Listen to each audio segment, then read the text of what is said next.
नमस्कार. मी वासंती वैद्य. आजचे विशेष अतिथी संजय बर्वे, माजी पोलीस आयुक्त यांचा परिचय करून देण्याची अवघड कामगिरी माझ्याकडे आहे. 1987च्या महाराष्ट्र कॅडरचे संजय बर्वे टेक्नोसेव्ही आणि इनोव्हेटिव्ह आहेत. आपल्या प्रदीर्घ कारकिर्दीमध्ये त्यांनी विविध क्षेत्रात काम केलं आणि आपल्या मिडास टचनी त्या क्षेत्राला विशेष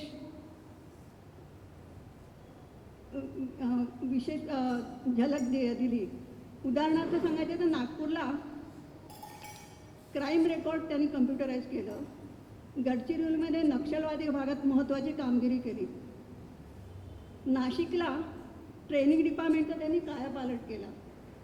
मुंबईमधल्या सगळ्या झोनमध्ये त्यांनी काम केले आणि त्याची यादी खूप मोठी आहे. अनेक केसेस त्यांनी हाताळल्या. त्यामध्ये तेलगी केस आहे. अनेक महत्त्वपूर्ण प्रसंग हाताळले, ज्यात आंबेडकर पुतळ्याचा संवेदनशील प्रसंग होता. अनेक प्रोजेक्ट हाताळले आणि त्यामध्ये खूप मोठी यादी आहे. Sea link, metro, monorail, JVLR, SVLR असे अनेक प्रोजेक्ट हाताळले. अनेक क्षेत्रात त्यांनी आपली छाप सोडली आणि आताही ते इतिहास आणि आंतरराष्ट्रीय संबंध या विषयावर अध्ययन करतात. ही एक कौतुकास्पद गोष्ट आहे.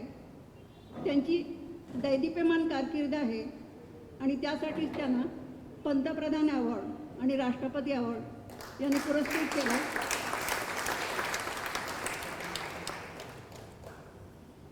अशा अष्टपैलू बर्वे सरांना आम्ही मनोगत व्यक्त करायला आमंत्रित करतो. बर्वे.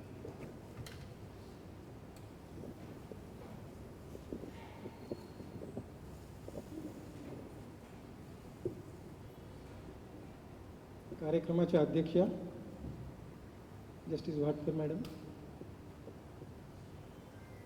चितळे साहेब, उत्सवमूर्ती दीपक आणि आपण सर्व. लेखकाचं मनोगत इतकं विस्तृत होतं आणि बहुतेक गोष्टी पुस्तकातल्या त्यांनी कव्हर केल्या. त्यामुळे आता दुसऱ्या 2 वक्त्यांपुढे कठीण प्रसंग असा की त्यांनी न कव्हर केलेल्या गोष्टींबद्दल बोलायचं. तर प्रसंगाला सामोरं जाणं आवश्यक आहे. त्यामुळे आता ते आपण निश्चितपणे करू.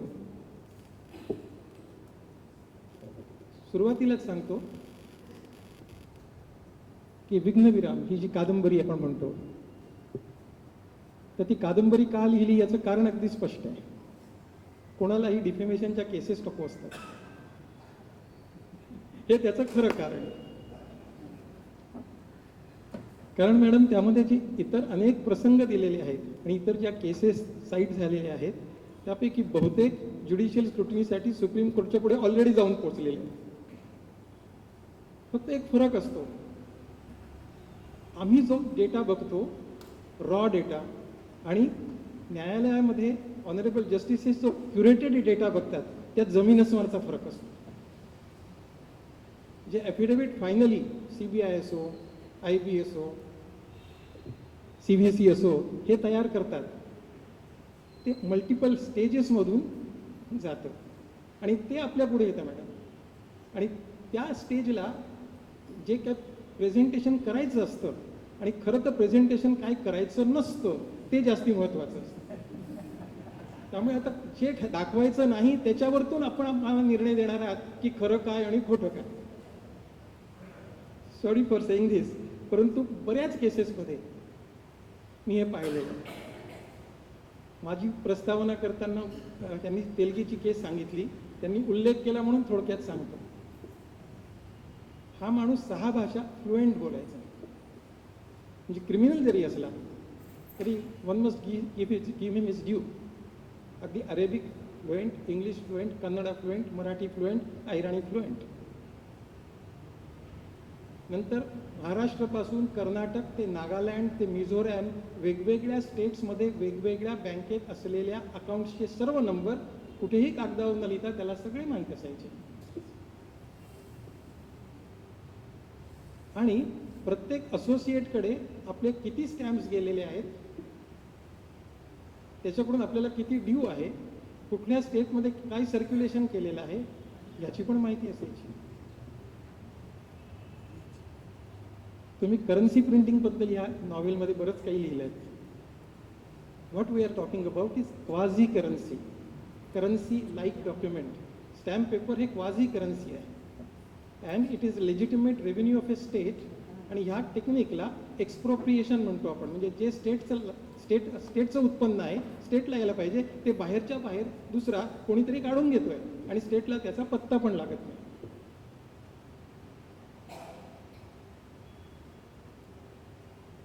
क्वांटम, मी एक्झॅक्ट क्वांटम मुद्दाम सांगणार नाही, म्हणजे कारण क्युरेटेड आणि अनक्युरेटेड मटेरियलमधला हा फरक असतो. परंतु आम्ही त्याचा क्वांटम अंदाज घेतला होता आणि इट वॉज रिअली ह्यूज.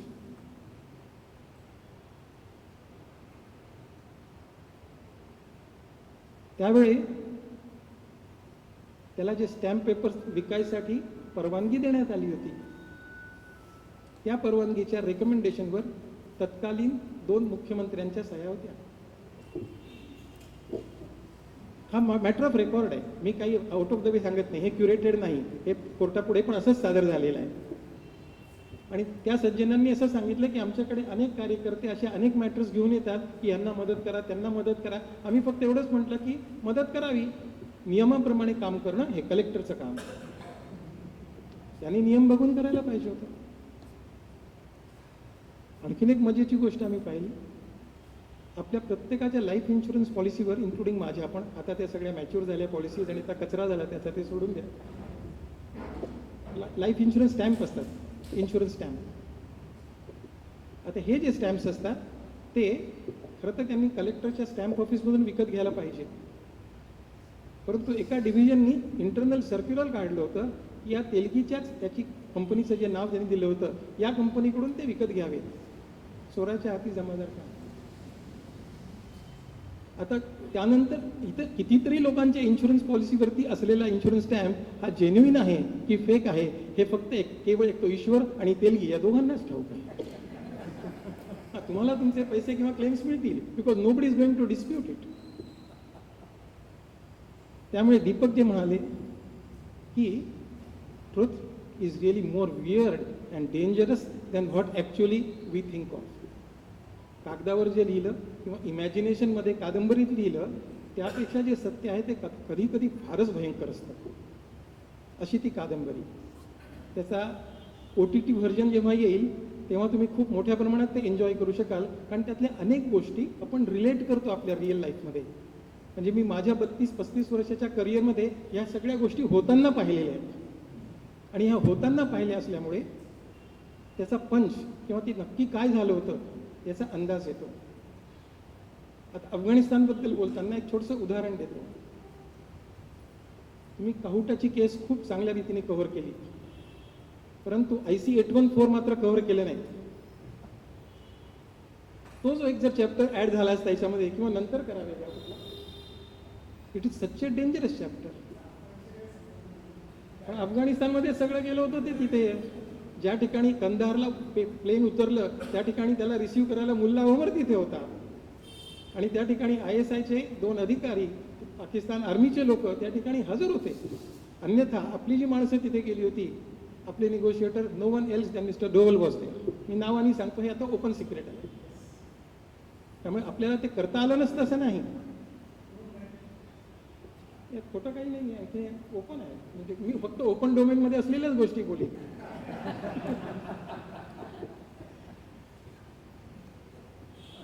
अफगाणिस्तानमध्ये ते जे विमान होतं पहिल्यांदा निघालं काठमांडूवरून अमृतसर, नंतर दुबई, लाहोरला पोचलं होतं, लाहोर, दुबई आणि नंतर कंदाहार. लाहोरला ते ॲक्च्युली थांबवलं होतं, बरोबर ना. त्याच्या पुढे बाउझर म्हणजे टँकर हा पुढे उभा करून ठेवला होता. मग ते गेलंच कसं, पण ते गेलं. त्या विमानामध्ये मला एक बॅच सिनियर असलेला आणि ज्याच्याबरोबर मी फुटबॉल खेळलो आहे असा एक अधिकारी त्यात ट्रॅव्हल करत होता. म्हणजे पूर्ण स्टोरी व्यक्तिगतरित्या काय नक्की झालं होतं ते सगळं माहीत आहे, परंतु सगळं हे पब्लिक कन्झम्पशनसाठी कधीच नसतं. आणि ह्या सगळ्या गोष्टी जर पब्लिक डोमेनमध्ये जर आल्या, इव्हन ज्युडिशियल डोमेनमध्ये जर आल्या, तर मॅडम अक्षरशः इथे आगडोंब उसळेल. आणखीन मला वाटतं लॉ अँड ऑर्डर नक्कीच राहणार नाही. We can tell all this things. त्यामुळे हा जॉब थोडासा कठीण असतो. इवन फॉरेन सेक्रेटरी किंवा IAS ऑफिसर्स किंवा होम सेक्रेटरी किंवा त्या ठिकाणी जो अमृतसरला SP होता, साधा SP होता, तो यंग ऑफिसर होता, परंतु त्यांनी त्याचं काम केलं होतं. आता परत अफगाणिस्तानकडे जाऊ. माझा जो अभ्यासाचा विषय आहे, म्हणजे जसं मी अफगाणिस्तानवर बोलू शकेन, तसंच म्यानमारवर पण बोलू शकेन, सिलोनवर पण बोलू शकेन. सिलोनचा अफगाणिस्तानचा थोडासा संबंध आहे, कारण पहिलं जे इन्व्हेशन मोहम्मद बिन कासिमचं भारतावर झालं, म्हणजे सिंधमध्ये झालं. दाहीर राजा होता 711-25 या काळातलं. ते सिलोनच्या सांगण्यावरून झालं. काय संबंध? काही वाटत नाही. जी खिलाफतचा जो ईस्टर्न पोर्शन होता, त्याचा हा सरदार मोहम्मद बिन कासिम, आणि त्यांचं जे सिलोन सोबत जो ट्रेड होता, मसाल्यांचा ट्रेड, त्यामध्ये त्यांचं एक जहाज सिंधच्या किनाऱ्यावरती या दाहिरच्या लोकांनी लुटलं. त्यांनी कंप्लेंट खलिफेटला केली आणि म्हणून हे पहिलं आक्रमण या देशावर झालं. परपेट्रेटर कोण होता आता तुम्हीच ठरवायचं, म्हणजे कुठून सुरुवात झाली. त्याच्यानंतर अनेक आक्रमण झाली. आता आपण सिंधकडे परत जाऊ, सिंधतून अफगाणिस्तानकडे परत जाऊ. या मॅडम बसले, त्यांचा संस्कृतचा चांगला अभ्यास आहे, त्यामुळे मी संस्कृतबद्दल जास्ती सांगणार नाही. परंतु 2 शब्द आढळतात वेदांमध्ये देखील आणि पुराणांमध्ये, अश्वक. आणि हे अश्वक म्हणजे अफगाणिस्तानमधले लोक. इसवी सन पूर्व दुसऱ्या ते तिसऱ्या शतकात ससानियन एम्पायरमधले जे लिटरेचर आहेत, शापूर 1 किंवा शापूर 2, या काळामध्ये अफगाण हा शब्द येतो पहिल्यांदा. अफगाण नाही आहे, अफगाण. या 2 शब्दातून हा सगळा एरिया आपल्याला सापडून येतो. आता जागाच अशी आहे की जर तुम्ही चौरस्त्यावरती बसला, तुमच्याजवळ कुठलाही शेल्टर नाही, तुम्ही पावसाने झोडपले जाल, वादळ आलं तर त्यात जाल, एखादा पूर आला तर त्यात वाहून जाल. अफगाणिस्तानची स्थिती एक्झॅक्टली अशा ह्या इंटरनॅशनल चौरस्त्यावर बसलेला हा प्रदेश आहे. त्यांचा त्यात दोष आहे असं नाही, परंतु एक nation as a nation identity अफगाणिस्तानची कधीच निर्माण झाली नाही. दीपक म्हणाले की 1747 साल असेल, अहमद शाह अब्दाली, त्याला तिकडे दुर्राणी म्हणतात, आपण अब्दाली म्हणतो. दुर्राणी, दूर आहे दुराण, म्हणजे पर्ल ऑफ पर्ल्स और किंग ऑफ पर्ल्स. त्यामुळे त्यांनी पहिल्यांदा हे आपलं राज्य स्थापन केलं कंधारमध्ये. नंतर हेरात, घूर, बल्ख, बदकशाह, पंजशीर हे सगळे प्रॉव्हिन्सेस त्यांनी घेतले आणि मग पहिल्यांदा नजर वळवली दिल्लीकडे. पुढे पानिपत आपल्याला माहीत आहे. परंतु अफगाणिस्तानचं खरं कल्चरल रिलेशन हे सेंट्रल एशियन आहे, भारताबरोबर आहे, आणि काही पार्ट्समध्ये पूर्वीचं जे कुशाण एम्पायर होतं त्या एम्पायरच्या प्रोव्हिजनबरोबर आहे.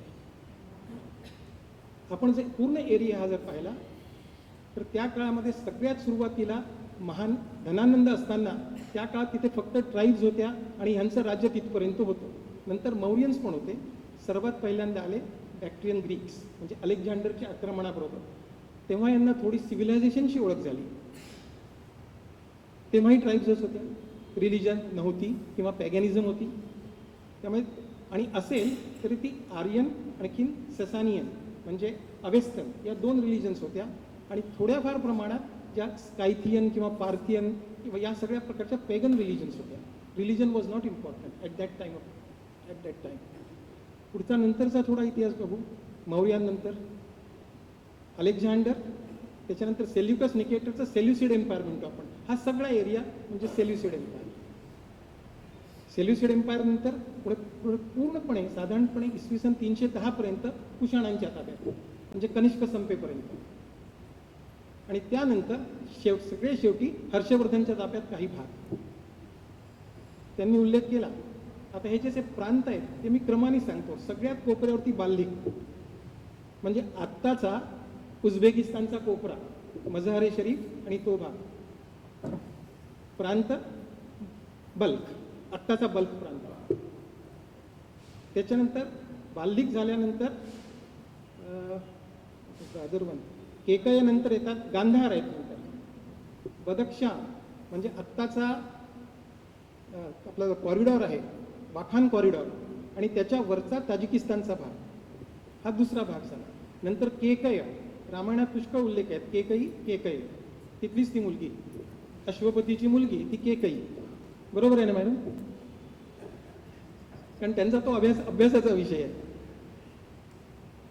आणि असा उल्लेख आहे रामायणातच की तिथून परत येताना म्हणजे देहांत झाल्यानंतर दशरथाचा हा मेसेज गेला होता त्यावेळी दोन्ही मुलं भरत आणि शत्रुघ्न तिथे होते आणि त्यांना स्वार पाठवून बोलवून घेण्यात आलं आणि कमीत कमी सारांना जायला 20 दिवस आणि परत यायला 20 ते 25 दिवस त्याच्या आधी तर काही परत ते येऊ शकत नाही. तोपर्यंत इथला सगळा कार्यक्रम अटकून रामाचं वनवास गमन होऊन तो पार क्रॉस करून चित्रकूटपर्यंत जाऊन पोहोचला होता. आणि म्हणून नंतर जेव्हा भरत वगैरे ही सगळी मंडळी गेली तेव्हा तिथे ती भेट झाली. टाईमलाईन जर आपण पाहिली तर पंजाबपासून पुढे ते आत्ताचं सियालकोट हा जो भाग आहे तो सगळा हा जो केक आहे हा भाग आहे तो. नंतर गांधाराचा जो भाग आहे महाभारतात भरपूर उल्लेख आहे गांधारी ए प्रिन्सेस फ्रॉम दॅट प्लेस. त्याच्यानंतर मद्र म्हणजे शल्यराज मद्र त्याच्या आत्ताचा पंजाबचा भाग पंजाब लाहोर आणि त्याच्या लागून असलेला भाग हा सगळा भाग आणि त्याच्या खालचा असलेला सिंधचा भाग जयद्रथ हा सिंधच्या भागातला. त्यामुळे हा जो सगळा भाग होता पार बल्ख बदक्षा उझबेकिस्तान ताजिकिस्तान आणि त्याच्या बाजूला असलेला टर्कमेनिस्तान म्हणजे सेंट्रल एशियाचा हब हा सगळा द देन आर्यन संस्कृती आणि अवेस्तन संस्कृती यांचा खरा भाग होता. यांचं रूट अफगाणिस्तानचं हे रूट आहे त्यांचं.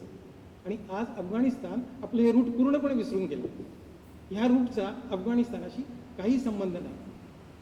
इसवी सन पूर्ण 6व्या शतकापासून अशोकन पिरियड्समध्ये आणि नंतर कुशाणमध्ये या पूर्ण अफगाणिस्तानमध्ये बुद्धिझम मोठ्या प्रमाणात पसरलं. ह्युएनसंग त्याच काळात आलेला होता आणि त्यामुळे कल्चर तिथे आलं. आणि इतकं दारिद्र्य वैचारिक दारिद्र्य की मुल्ला ओमर त्या ठिकाणी असताना अफगाणिस्तानमधलं म्युझियम हे अक्षरशः तोफा लावून तोडण्यात आलं आर्टिफॅक्ट्स तोडण्यात आले. आणि सगळ्यात वाईट गोष्ट म्हणजे रथस्त्यात पुरुषोदासा सगळ्यात मॅक्झिमम आर्टिफॅक्ट्स हे युरोपात या काळामध्ये विकले गेले. रस्ता कुठला होता व्हाया मझारे शरीफ उझबेकिस्तान रशिया या रस्त्यातून गेले. अफगाणिस्तानचा हे बॅकग्राऊंड झालं हे इथं थांबत नाही. 6व्या शतकानंतर इस्लाम आल्यानंतर it was a religion by conquest. त्यामुळे त्यांच्याजवळ दुसरा ऑप्शन नव्हता.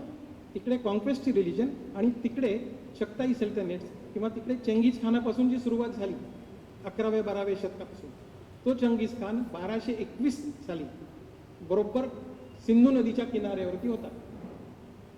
जलालुद्दीन हा त्यावेळेचा सिंधचा तिथला जो सुलतान होता तिथला म्हणजे he was owing his allegiance to Persia not to India.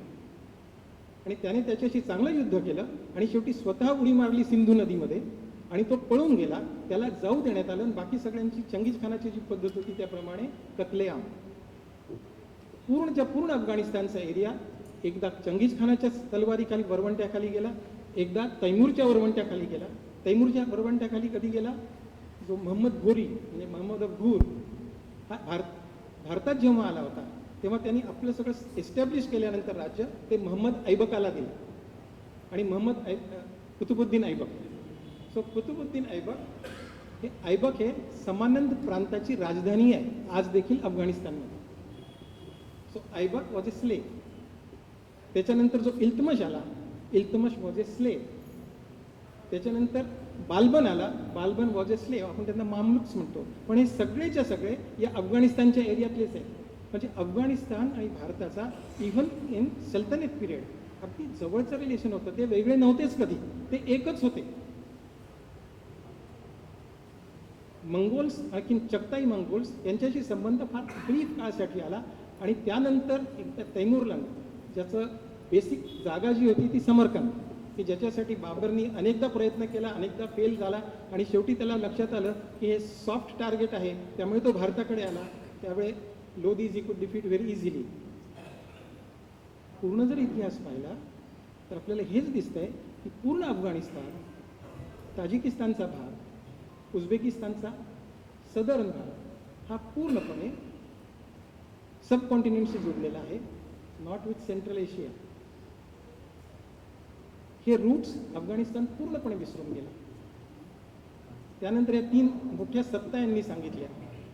या सत्ता केवळ अपॉर्च्युनिटी आणि अपॉर्च्युनिस्टिक गेनसाठी त्या ठिकाणी केल्या होत्या. 3 लढाया झाल्या अँग्लो अफगाण वॉर्स. पहिल्यामध्ये 16,000 सैनिक घेऊन एल्फिन्स्टन गेला होता आणि त्यामध्ये फक्त 2 जिवंत परत आले. दुसऱ्यामध्ये अफगाणिस्तानचा पराभव झाला, एक ट्रीटी झाली आणि त्यामध्ये सर मॉर्टिमन ड्युरॉन्ड यांनी जी ड्युरॉन्ड लाईन आहे ती काढली. तर म्हणे 1870-72 असं ही ड्युरॉन्ड लाईन झाली. आणि तिसरी, फर्स्ट वर्ल्ड वॉर नंतर अफगाणिस्तानने ब्रिटिश इंडियावरती हमला केला. Can you believe this? But it is a truth. आणि अफगाणिस्तानने जो हमला केला त्यामध्ये पहिल्यांदा या सबकॉन्टिनेंटमध्ये RAFने आपला हल्ला केला, म्हणजे रॉयल ब्रिटिश एअरफोर्सने पहिल्यांदा त्याचा वापर या सबकॉन्टिनेंटमध्ये झाला.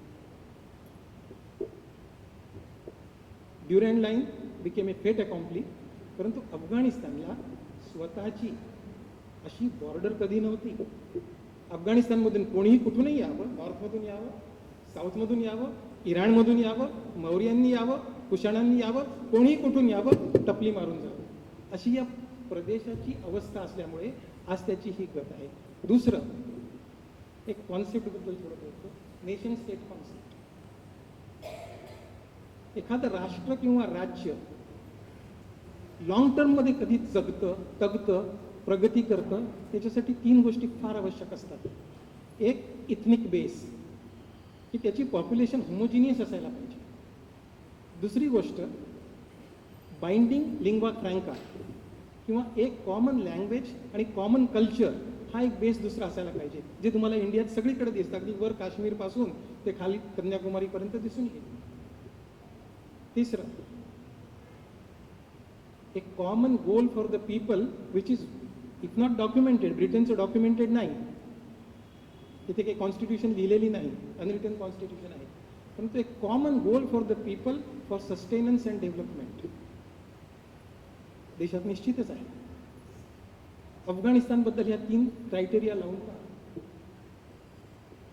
स्वतःला नॅचरल बाउंड्री नाही, कुठलाही कॉमन गोल नाही, कारण ट्राईब्समध्ये विखुरलेला प्रत्येक, तिकडे दोस्तम असेल, तिकडे अमरुल्ला सालेह असेल, नॉर्दर्न अलायन्स असेल, सदर्न पीपल असतील, नंतर कंदहार आहे, प्रत्येक जण वेगवेगळा, कोणाशी कोणाला अलेजियन्स नाही. त्यामुळे इराणच्या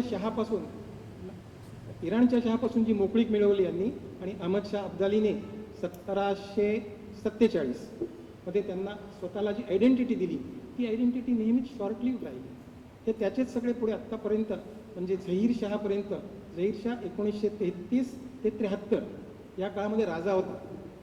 40 वर्षाचं राज्य होतं, स्टॅबिलिटी पण होती, परंतु त्या काळात पाहिजे तसा विकास होऊ शकला नाही, किंवा अजूनही होमोजिनियस राज्य हे कधीच निर्माण झालं नाही.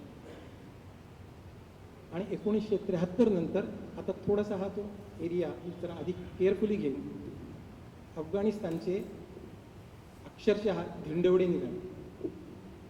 1973 रशियाने तेथे कम्युनिस्ट पार्टीची स्थापना केली, people's democratic party of Afghanistan. आणि ह्या पार्टीने आपले हातपाय पसरायला सुरुवात केली. लगेच ब्रिटन, अमेरिका सगळे जागृत झाले. इथे बहुतेक हे रशियन ड्रॅगन खाली येत आहे आणि आपल्याला इथे अस्वल हातपाय पसरेल. त्यांना ते नको होतं कुठल्याही परिस्थितीमध्ये, परंतु तसंच झालं. झहीर शहाला काढून टाकण्यात आलं आणि त्याचाच प्राईम मिनिस्टर दोस्त मोहम्मद यांनी ताबा घेतला. सत्तेचा 4च वर्ष झाले आणि त्याच्यानंतर पहिलं कम्युनिस्ट गव्हर्नमेंट 78 मध्ये, 1978, फार दूर नाही. तुमच्यापैकी बहुतेकांनी सगळा इतिहास महाराष्ट्र टाइम्समध्ये, टाइम्स ऑफ इंडियामध्ये खूप आर्टिकल्स. माझ्याकडे ती पूर्वी एक वाईट सवय होती अभ्यास करायसाठी, की असं आर्टिकल आलं तर ते कापून ठेवायचं, नंतर त्याचे वेगवेगळे फोल्डर्स तयार करायचे, त्या फोल्डर्समध्ये ते subject wise, continent wise, country wise टाकून टाकायचे. त्याचा फायदा खूप झाला. त्यानंतर कम्युनिस्ट गव्हर्नमेंट आणि त्याच्यानंतर 79 मध्ये entry of Russia into Afghanistan. पुढची 79 to 89 ही 10 वर्षे फक्त नॉर्थ टू साऊथ मार्काट करण्यात गेली, दुसरं काहीच झालं नाही. आणि ही 10 वर्ष ह्या सबकॉन्टिनेंटला आपल्या देशालाही डिस्टॅबिलाइज करणारी विशेष 10 वर्ष आहेत. अमेरिकेने नवा दोस्त ढुंढाळून काढला, म्हणजे शेजारी. Most unreliable partner was considered to be most reliable partner. आणि त्यांना जो काही शस्त्र पुरवठा किंवा पैशाचा पुरवठा झाला, कारण ॲक्सेस इथूनच होता, रशियातून ॲक्सेस मिळणं शक्य नव्हतं, चायनामधून पण ॲक्सेस अमेरिकेला सुटेबल नव्हता, त्यामुळे ॲक्सेस हा फक्त पाकिस्तानमधून होता. इराणमधूनही शक्य नव्हता, कारण शहा इराणचं पतन झालं होतं. त्यामुळे हा एकच ॲक्सेस उपलब्ध असल्यामुळे, आणि भारताशी त्यांना दोस्ती करायची नव्हती, कारण मिसेस गांधींनी 71 साली रशियाबरोबर ॲक्ट केलेला होता.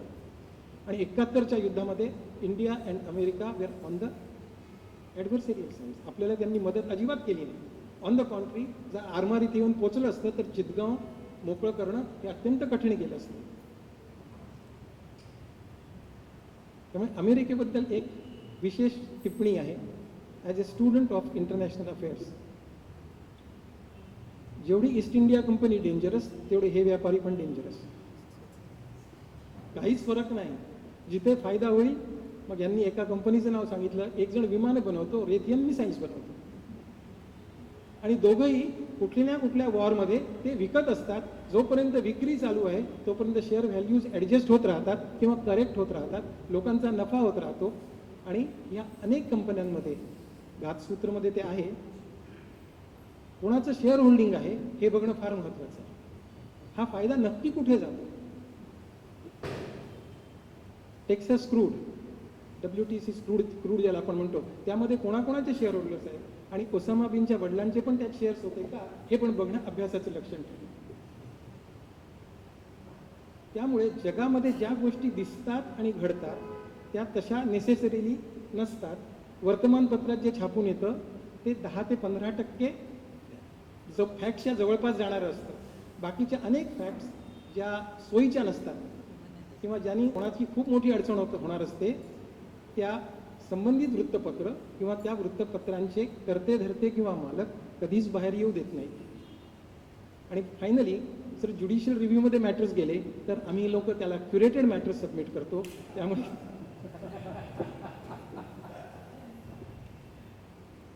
त्यामुळे लोक अगदी शांत असतात, सुखात असतात, आपलं जीवन आनंदात जगत असतात, आणि त्यांना फारसा या गोष्टींचा त्रास होत नाही. आणि शेवटी कुठल्याही राज्यकर्त्याचा आपल्या जनतेला किंवा पॉप्युलेशनला त्रास होऊ नये एवढा एक अपेक्षा असतेच. त्यामुळे तुम्हाला त्रास कोणाला होऊ नये यासाठी लोक तुम्हाला त्रास देत नाही, आणि एकूण कायदा आणि सुव्यवस्था एकदम चांगली राहते. हे झालं बॅकग्राऊंड. अफगाणिस्तानने आपलं वास्तव विसरलं, आणि आता सध्या पूर्वीचं मुल्ला ओमर तालिबान आणि आत्ताचं तालिबान ह्यात थोडाफार फरक आहे. आपली एम्बेसी तिथे परत सुरू झाली आहे. आत्ता तिथे भूकंप झाला तर आपण त्यात भरपूर मोठी मदत, पहिली मदत फक्त भारताने केली, चायनाकडून पण नंतर आली. चायनाची कपॅसिटी फायनान्शियली आपल्यापेक्षा खूप जास्त आहे. पण trust me, if we grow at a rate of 8.5 to 12%, anything in that band, real growth in that perspective, we will certainly surpass most of the advanced economies. Britain should be in coming 1 or 2 years. France should be another next. हे जगातली तिसरी मोठी economy जपानला cross करणं जरा कठीण आहे. सहज होऊ शकतो, परंतु नुसती मोठी इकॉनॉमी होण्याने, GDP वाढल्याने खरंच लोकांचं आयुष्य सुधारेल का, की ते भूतानसारखे सुखी होतील? भूतानचे लोक खूप सुखी आहेत, आनंदात असतात. Not necessary. जोपर्यंत इथले डिस्ट्रीब्युशनचे इश्यूज ॲड्रेस होत नाही आणि सगळ्यांना इक्विटेबल शेअर मिळत नाही या प्रॉस्पेरिटीचा, तोपर्यंत हे कधी होणार नाही. तोपर्यंत लोक अनेक गोष्टी मागत राहतील. मग त्या चिल्लर गोष्टी रिझर्वेशनसारख्या असोत किंवा मोठ्या गोष्टी असोत, एज्युकेशनसारख्या, हेल्थ सर्व्हिसेससारख्या किंवा जॉबसारख्या. हा एक भाग झाला. आणि दुसरा भाग, आत्ता भारताने काय करायला पाहिजे, की आत्ता अफगाणिस्तानमध्ये ही जी विचित्र परिस्थिती येऊन फेट अकॉम्प्ली आहे, अमेरिकेला परत जायचं होते ते निघून गेले. आता आपण काय करायचं? Basically we have to be on a close watch of the situation. सध्या तरी दुसरं काही हातात नाही, कारण की अमेरिका चीनला तिथे हात घालू देणार नाही. रशिया दूरच राहत आहे. मुल्ला उमरचा एक तालिबानचा अनुभव घेतल्यानंतर दुसऱ्या तालिबान झिंजियांगमध्ये पसरणार नाही, ताजिकमध्ये पसरणार नाही, याची कोणाला खात्री? त्यामुळे ते 3 देश जे बॉर्डरवर आहेत, नॉर्दर्न बॉर्डरवर, ते देखील ॲप्रिहेन्सिव्ह आहेत की यांच्यापासून थोडं सावधच राहायला पाहिजे. भारताचा एक एअरबेस हा ताजिकिस्तानमध्ये आहे. हे फार थोड्या लोकांना माहीत असेल. भारताला आता आपली आउटरीच कदाचित वाढवावी लागेल की जर यांनी खूप जास्ती शहाणपणा केला, कारण पाकिस्तानबद्दल तर काही करू शकत नाही सध्याच्या परिस्थितीमध्ये. It is a nuclear state. आणि आत्ताचं जे युद्ध आपण पाहिलं कुठलं नुकतंच युक्रेनचं, त्यामध्ये ट्रेडिशनल वॉरफेअर हे किती प्रमाणात यशस्वी होऊ शकतं याबद्दल खूप मोठे क्वेश्चन मार्क्स आहेत. रशियाने हजारोच्या संख्येने आर्मर उतरवलं युक्रेनमध्ये, 10च्या संख्येने पण परत नाही गेलं. How could they destroy so much? एक सुपर पॉवर आहे, हे अगदी छोटा देश आहे. त्यामुळे ट्रेडिशनल युद्ध खेळणं किंवा ट्रेडिशनल युद्ध होणं हा ऑप्शन आता कठीण आहे. परंतु अफगाणिस्तानला डेव्हलप करणं, तिथल्या जनतेला डेव्हलप करणं, तिथे एज्युकेशन, हेल्थ, सॅनिटेशन, फूड याच्या गॅरंटीज जर निर्माण झाल्या तर आपोआपच लोक एक बऱ्यापैकी चांगलं गव्हर्नमेंट निश्चितच निवडतील. कारण गेल्या 20 वर्षात त्यांच्या एक्सपेक्टेशन्स खूप वाढल्या आहेत. अफगाणिस्तानमध्ये पूर्वी ATMs नव्हते, मोबाईल फोन्स नव्हते, फिमेल एज्युकेशन नव्हतं. ते सगळं आता गेल्या 20 वर्षात होतं. कारण एकदा जनतेची अपेक्षा वाढली की त्याला एकदम बंद करून टाकताच येत नाही. त्यामुळे हे तालिबानला पण करावं लागेल आणि तालिबानला देखील इंटरनॅशनल कम्युनिटीबरोबर एंगेज करावंच लागेल. न करून सांगतात कोणाला. आता आपली फ्लाईट पण सुरू झालेली आहे. त्यामुळे पाकिस्तानची वैर आहे म्हणून अफगाणिस्तानची वैर असायला पाहिजे. Afghanistan is not a classical Islamic country, not at all. It is in fact not a Islamic country. कारण की जो मध्यपूर्वेतला इस्लाम आहे, तुम्ही ताजिकिस्तानमध्ये गेला तर तिथे तुम्ही तिथल्या महिलांचे फोटो काढू शकता, कोणी ऑब्जेक्ट करत नाही, शेक हँड करू शकता. तुम्ही पाकिस्तानमध्ये किंवा सौदी अरेबियात नाही करू शकत. तिथला इस्लाम हा हजाराज, इस्माइलीज, शिया आणि सुफी या वळणावरचा जास्ती प्रमाणात आहे. त्यामुळे तो इस्लाम वेगळा. आणि धर्म जरी कुठलाही असला तरी कल्चरल लिंक्स जे आहेत त्या फार डीप असल्यामुळे भारताचं अफगाणिस्तानशी नक्कीच जमू शकतं over A period of time. त्यामुळे अफगाण हा आपल्यासाठी नेहमीच त्रासाचा विषय राहील. आणि जर नीट हाताळला नाही तर देशावरची आत्तापर्यंतची सगळी आक्रमणं ही त्याच रस्त्याने आली आहेत एक्सेप्ट ब्रिटिश. कारण ते पाण्यातून आले आणि बाकी सगळे एकाच रस्त्याने आले. त्यामुळे हा रस्ता जो आहे भारतामध्ये एंट्री करायचा, हा रस्ता सांभाळणं हे मात्र आवश्यक आहे. आणि आपली कॉन्स्टिट्यूशन चांगली आहे, देशाला कॉमन गोल निश्चितच आहे. त्यामुळे parties will come and go, हे महत्त्वाचं नाही, ते अजिबातच महत्त्वाचं नाही. परंतु त्यांचं व्हिजन हे मात्र एक कॉमन व्हिजन, नॅशनल व्हिजन यात असायला पाहिजे. आणि I wish and may God Grant that wish की असं व्हिजन पक्ष कुठलाही असो त्याच्याजवळ निश्चित असावं अशी अपेक्षा करतो. जय हिंद.